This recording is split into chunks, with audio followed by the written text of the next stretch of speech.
അപ്പൊ എന്റെ പുതിയൊരു വീഡിയോയിലേക്ക് സ്വാഗതം. അപ്പൊ ഞാനിന്ന് വന്നിരിക്കുന്നത് മരിക്കുന്നതിന് ഏതാനും ദിവസങ്ങൾക്ക് മുമ്പ് വരെ അവൾ ഗർഭിണിയായിരുന്നു. അങ്ങനെ തിരുവനന്തപുരത്ത് ഒരു ഹോസ്പിറ്റലിൽ ചെന്ന് അവൾ ഗർഭചിത്രം വരെ നടന്നു.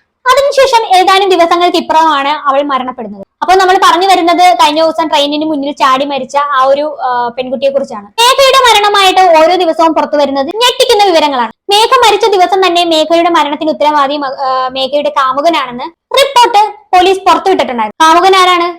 മറ്റൊരു IP ഉദ്യോഗസ്ഥനായ സുഗാം സുരേഷാണ്. എന്തായാലും വലിയ രീതിയിലുള്ള ഫോളോ അപ്പോ കാര്യങ്ങളോ പോലീസിന്റെ ഭാഗത്തുനിന്നും ഉണ്ടായിട്ടില്ലായിരുന്നു.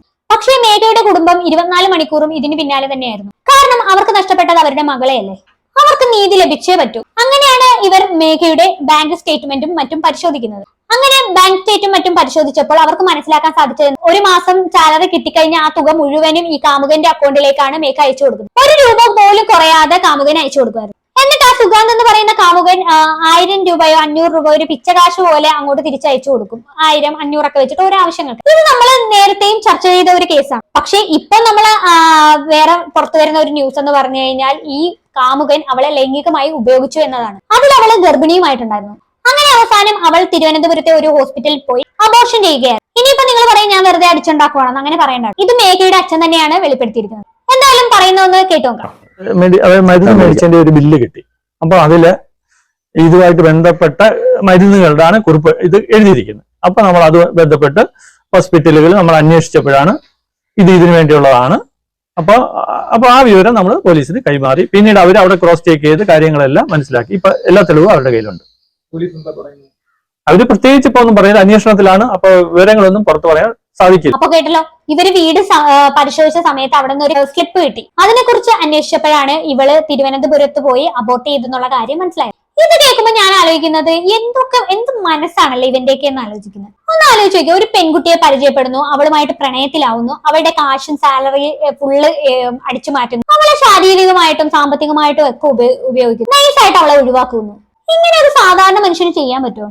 ഈ സുഗാന്ത് എന്ന് പറയുന്നവൻ പക്ക ഒരു ഫ്രോഡാണെന്ന് ഞാൻ പറയുന്നു. യാതൊരു സംശയമില്ല. എന്തായാലും ഇതൊക്കെ കഴിഞ്ഞിട്ട് ഈ മേഘയുടെ അച്ഛനും അമ്മാവനും ഞെട്ടിക്കുന്ന ഒരു വെളിപ്പെടുത്തലും കൂടെ നടത്തുന്നുണ്ട്. അതും കൂടി കേട്ടോക്കാം. അതിനെ കുറിച്ച് ഇപ്പോ നമ്മൾ അന്വേഷിച്ചില്ലായിരുന്നു. ഇപ്പൊ ഞങ്ങൾ കുറെ കാര്യങ്ങൾ മനസ്സിലാക്കുന്ന ഇയാൾക്ക് മറ്റു 2 അഫയറുകൾ ഉണ്ടായിരുന്നു. അതും സഹപ്രവർത്തകരായിരുന്നു. അത് മറ്റൊരു തലത്തിലേക്കൊക്കെ ആ കുട്ടികളും ഇതുപോലെ നടത്തിയിട്ടുണ്ടെന്ന് ഞങ്ങൾ. ഓക്കെ, അപ്പൊ ഈ അവസാനം ഈ അമ്മാവൻ പറഞ്ഞത് ശ്രദ്ധിച്ചോ നിങ്ങൾ? അവരും ഇങ്ങനെ നടത്തിയിട്ടുണ്ട് എന്നാണ് ഞങ്ങളുടെ അറിവ്.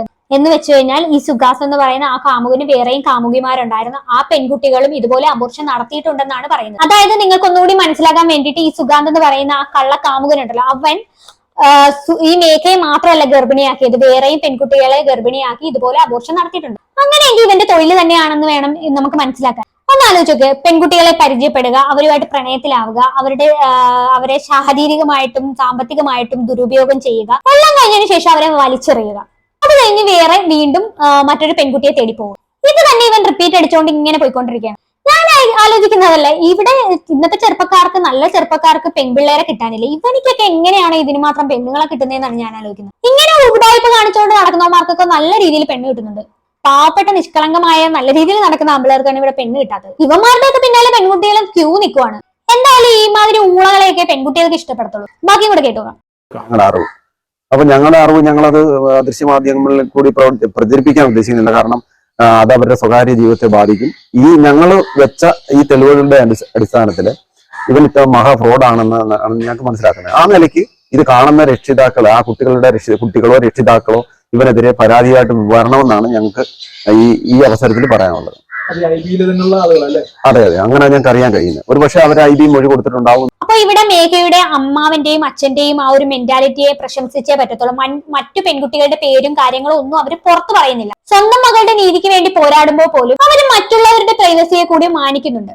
മറ്റുള്ള പെൺകുട്ടികൾക്ക് എന്ത് സംഭവിച്ചോട്ടെ, എന്റെ മകൾക്ക് നീതി കിട്ടിയാൽ മതി എന്നൊന്നും അവർ ചിന്തിക്കുന്നില്ല. അവർ മറ്റുള്ളവരെയും കൂടി പരിഗണിക്കുന്നു. വേണമെങ്കിൽ സുഗാന്തിന്റെ ലൈംഗിക ചൂഷണത്തിനിരയായ മറ്റു പെൺകുട്ടികളുടെ പേരും ഇവർക്ക് വേണമെങ്കിൽ പുറത്തു പറയാമായിരുന്നു. അതെന്തായാലും നല്ലൊരു മനസ്സ് തന്നെയാണ്, അപ്രിഷിയേറ്റ് ചെയ്യാതിരിക്കാൻ പറ്റത്തില്ല. പിന്നെ അതിനിടക്ക് മേഘയുടെ അമ്മാവൻ പറഞ്ഞ മറ്റൊരു കാര്യം, ഇതിന്റെ ലൈംഗിക ചൂഷണത്തിനിരയായ മറ്റു പെൺകുട്ടികളുടെ മാതാപിതാക്കളും ഇതുപോലെ രംഗത്ത് വരണമെന്ന് ആ അമ്മാവൻ ആവശ്യപ്പെട്ടിട്ടുണ്ട്. അവരൊരിക്കലും രംഗത്ത് വരുമെന്ന് നിങ്ങൾ സ്വപ്നത്തിൽ പോലും കരുതണം. അവർ വരാൻ പോകുന്നില്ല. കാരണം അവർ ചിന്തിക്കുന്നത് എന്താണ്, അവർ രംഗത്ത് വന്നു കഴിഞ്ഞാൽ താങ്കളുടെ മകളും ലൈംഗിക ചൂഷണത്തിന് ഇരയായെന്ന് ആളുകൾ അറിയും. സ്വാഭാവികമായിട്ടും പുറം ലോകം അറിഞ്ഞാൽ കുടുംബത്തിന് നാണക്കേടുണ്ടാവും. ആ പെൺകുട്ടിക്ക് വേറൊരു വിവാഹാലോചനയോ ചെക്കന്മാരെയോ ഒന്നും കിട്ടത്തില്ല. അവരുടെ ഭാവി ഇല്ലാണ്ടാവും, കല്യാണം ഒന്നും നടക്കത്തില്ല. ഇങ്ങനെ അവർ രംഗത്ത് വരുമ്പോൾ ഒരുപാട് പ്രശ്നങ്ങളുണ്ടാവും. അതുകൊണ്ട് തന്നെ ഇവനെതിരെ അവരുടെ മാതാപിതാക്കള് പുറത്തു വരാനായിട്ട് ഒട്ടും ചാൻസ് ഇല്ല. അങ്ങനെ വന്നിട്ടുണ്ടെങ്കിൽ തന്നെ അത് വലിയൊരു ബിഗ് അറ്റംപ്റ്റ് തന്നെയായിരിക്കും. ശരിക്കും പറഞ്ഞാൽ ഈ ലൈംഗിക ചൂഷണത്തിന് ഇരയാക്കപ്പെട്ട പെൺകുട്ടികളുടെ മാതാപിതാക്കളുടെ ഇങ്ങനെയുള്ള ഒരു സ്വഭാവമാണ് വീണ്ടും ലൈംഗിക ചൂഷണം ചെയ്യാനിരിക്കുന്നവരുടെ ഒരു അഡ്വാൻറ്റേജ്, അവന്മാരുടെ ഒരു അഡ്വാൻറ്റേജ് എന്ന് പറയുന്നത്. ഈ പെണ്ണും പെണ്ണിന്റെ വീട്ടുകാരും മാനം ഭയന്ന് ഒന്നും പുറത്ത് പറയില്ല എന്നുള്ള ആ ഒരു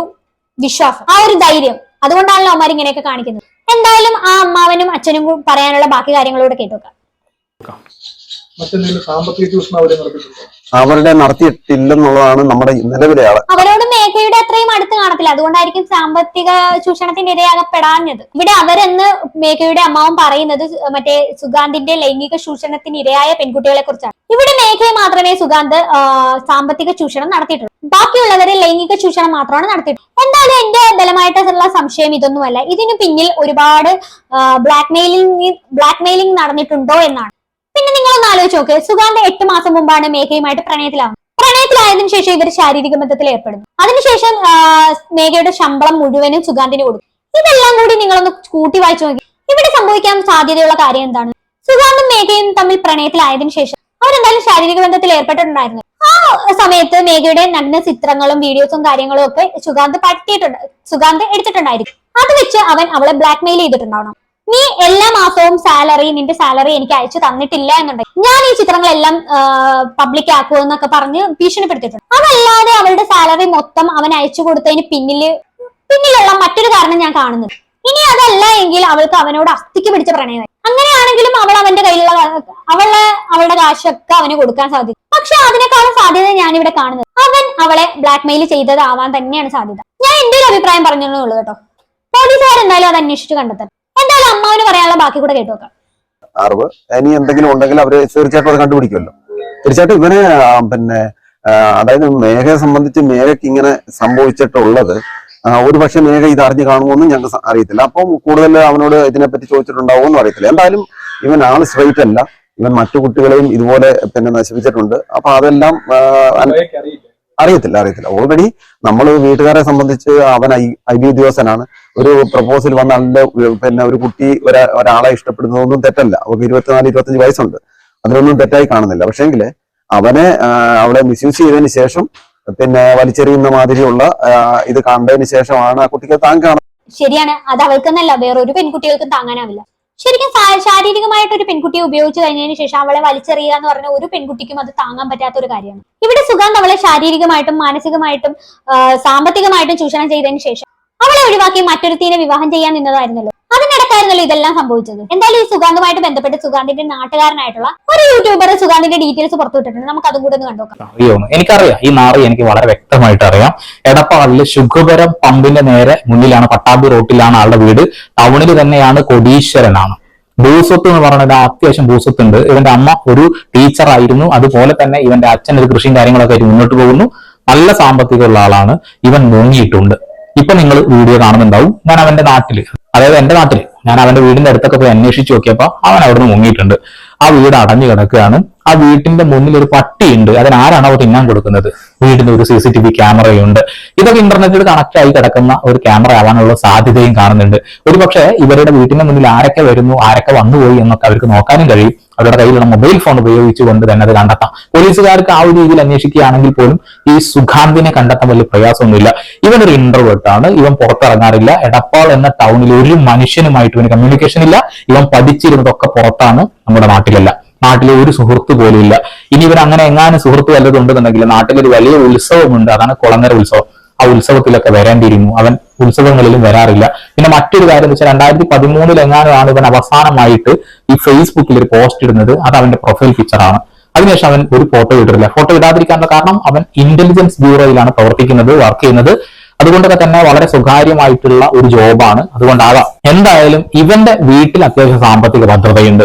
ഇവൻ പണത്തിന് വേണ്ടിയാണ് ആ ഒരു പെൺകുട്ടിയെ ഈ രീതിയിൽ ചൂഷണം ചെയ്തത് എന്ന് കേൾക്കുമ്പോൾ നമുക്കൊരു വലിയ ഞെട്ടേണ്ട കാര്യമൊന്നുമില്ല. പണമുള്ളവനാണ് പണത്തോട് കൂടുതൽ ആർത്തി എന്ന് കേട്ടിട്ടില്ലേ? ഏത് പണമുള്ളവനാണെങ്കിലും പോക്കറ്റിലേക്ക് 10 രൂപ കിട്ടുമെന്ന് വിചാരിച്ചാൽ വന്നോട്ടെ എന്നല്ലേ വിചാരിക്കത്തുള്ളൂ. എന്തായാലും ഇത്രയൊക്കെയാണ് മേഘയുടെ മരണവുമായി ബന്ധപ്പെട്ട് പുറത്തു വന്ന കാര്യങ്ങൾ. എന്തായാലും വരും ദിവസങ്ങളിൽ ഇതുമായി ബന്ധപ്പെട്ട് കൂടുതൽ അപ്ഡേറ്റുകൾ ഉണ്ടാവും.